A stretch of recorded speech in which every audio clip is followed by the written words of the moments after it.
Olá, sejam bem-vindos e bem-vindas. Está começando mais um programa Conexão. E o Novembro Azul é o mês de prevenção e conscientização ao câncer de próstata. E atenção, homens e também mulheres, que são mães, irmãs, filhas, também chamam para essa conversa, porque vocês também fazem parte dessa conscientização. Estou recebendo aqui hoje o professor e também doutor Antônio Carlos Tonelli de Toledo, que é urologista e vai esclarecer algumas dúvidas. Seja bem-vindo, doutor, ao nosso programa.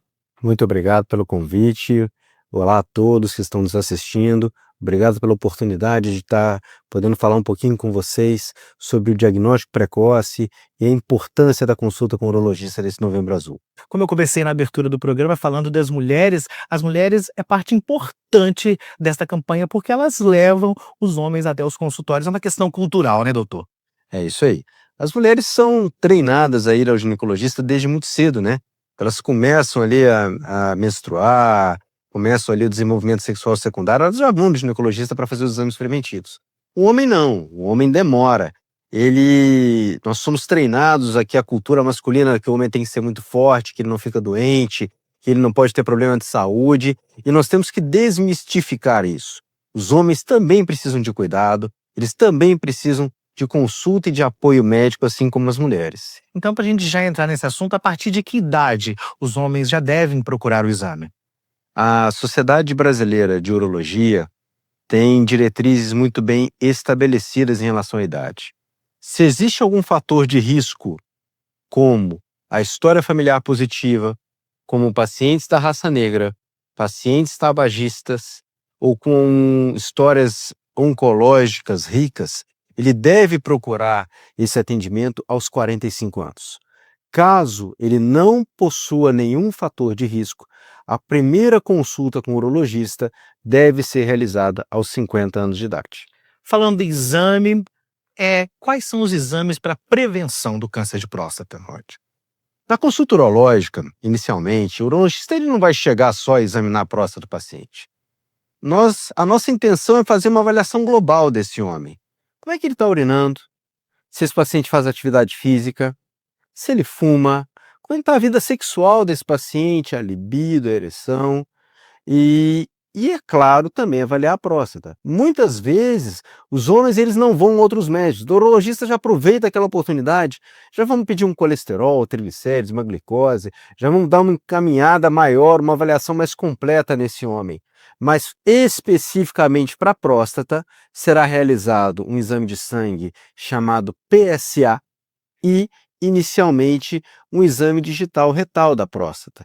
E aí, com esses resultados, a gente define se precisa ou não de algo a mais. Só para a gente aliviar um pouquinho essa conversa, o câncer de próstata tem cura, né, doutor? Com certeza, e principalmente se ele for diagnosticado em fases iniciais. Então, daí a grande importância dessa consulta na hora certa. Porque se eu consigo identificar a doença em fases iniciais, eu também consigo oferecer um tratamento curativo para o meu paciente. E quais são os tratamentos oferecidos precocemente? Quando eu tenho uma doença que está restrita à próstata, ou seja, não tem metástase, não tem nada, ela está restrita à próstata, o tratamento padrão é a remoção dessa próstata. A gente tira toda a próstata e a vesícula seminal. O que muda hoje, que a gente tem disponível hoje, é a via de acesso para tirar a próstata. Em todas a gente vai tirar a próstata, em todas a gente vai ter o controle oncológico. Mas eu posso fazer isso pela via convencional, que é a cirurgia aberta, pela via laparoscópica, e o padrão hoje, que é a via com menos efeitos colaterais, que é a cirurgia, a prostatectomia robótica, assistida por robô. Doutor, e quais os tipos de tratamentos possíveis nos diagnósticos tardios? Eu falo que dentro da urologia, a gente sempre consegue fazer alguma coisa pelo paciente, isso é muito gratificante para nós.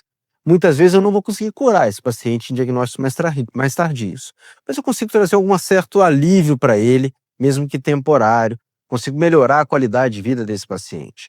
Então nós temos os bloqueios hormonais, temos a radioterapia, eventualmente até numa segunda linha de tratamento quimioterápico, a gente consegue oferecer também para esses pacientes, mesmo com doenças em fases mais tardias. E hoje em dia a medicina está muito em prevenção. Como a gente pode se prevenir?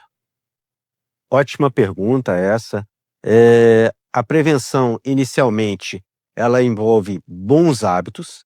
Então, fazer atividade física, alimentar-se bem, não fumar. Isso de um modo global. Especificamente para a próstata, um fator a menos de agressão para a próstata é ter ejaculações. Então, a atividade sexual é muito bem-vinda para o urologista, porque isso também ajuda na prevenção do câncer de próstata. Agora uma pergunta que é bastante tabu também. E a impotência? Causa impotência? O tratamento para o câncer de próstata, a remoção completa da próstata pode causar a disfunção sexual. Os nervos da ereção, eles passam muito próximos da próstata. Então, às vezes, quando a gente vai tirar essa glândula, nós podemos ter uma taxa de até 40% de disfunção sexual. É claro que com as técnicas mais avançadas, a laparoscópica e principalmente na robótica, esse índice cai bastante.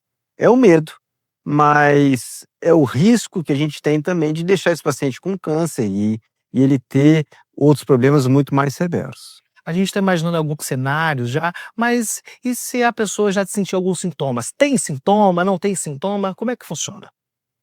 Esse é outro ponto fundamental. O câncer de próstata nas fases iniciais não dá nenhum sintoma. Nenhum, doutor. Nenhum. Por isso que ele tem que procurar o urologista. O paciente não vai sentir nada, ele vai urinar bem, ele vai fazer as atividades dele, ele vai ter atividade sexual, ele não vai sentir nada. Ele só sentirá sintomas em fases mais avançadas. Daí a grande importância dele procurar o atendimento urológico no momento certo. O crescimento benigno da próstata ele dá mais sintomas do que o câncer de próstata. Então ele tem que procurar o urologista para poder fazer os exames e poder identificar essa doença cedo. Falando em procurar, o senhor que é professor da Universidade Federal de Juiz de Fora, qual que é o caminho que a pessoa deve procurar um atendimento pelo SUS? Isso também, nós estávamos conversando, isso também é muito importante, porque não adianta a gente falar tem que procurar, tem que procurar, tem que procurar, e a pessoa fala onde que eu procuro, né? Então a gente tem que dar o caminho. Então ele vai procurar inicialmente a unidade básica de saúde mais próxima da sua casa, na estratégia de saúde da família, vai pedir um encaminhamento ao urologista. Esse encaminhamento será encaminhado a uma central de marcação de consultas, onde ele é direcionado às várias unidades que atendem urologia SUS de Juiz de Fora. Hospital Maternidade Terezinha de Jesus, Hospital Universitário, o Centro de Especialidades de Benfica e assim por diante.